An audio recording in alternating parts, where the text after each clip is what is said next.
C'était il y a 15 ans, le 21 septembre 2001. L'explosion de l'usine AZF faisait 31 morts et plus de 2500 blessés. Ce matin-là, Armand Cassé travaillait dans l'usine pétrochimique.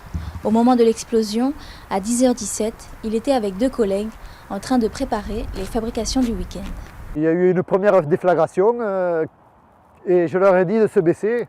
On s'est baissé et la fenêtre qui était côté nord, donc du côté de l'explosion, le temps de se baisser, elle a explosé, les bouts de verre sont venus se planter dans les placos, l'ordinateur a traversé les bureaux et est tombé sur le sol, bon, c'était le chaos. Plus de 300 tonnes de nitrate d'ammonium explosent, formant un énorme cratère de 70 mètres de long.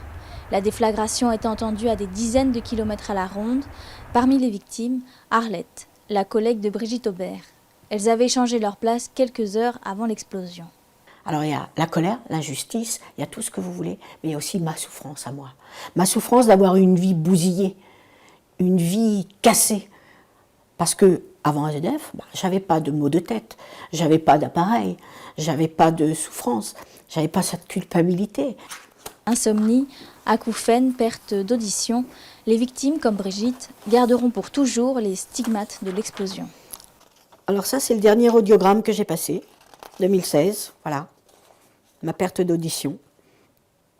Elle est flagrante quand même, puisque normalement on doit être ici, bon ben moi voilà. Total, propriétaire de l'usine via une filiale, n'a pour l'instant jamais été inquiété. À la veille du 3e procès, cette fois à Paris, Brigitte espère avoir des réponses. Maintenant, on attend déjà la vérité, savoir ce qui s'est réellement passé. Total la connaît, cette vérité. Parce que je pense qu'on est tous conscients, on nous cache des choses. La vérité, ils la savent. Alors, qu'ils admettent être responsables. Et on attend une condamnation. Le procès parisien est prévu pour durer 4 mois, mais les victimes toulousaines risquent d'être peu nombreuses à pouvoir faire le déplacement.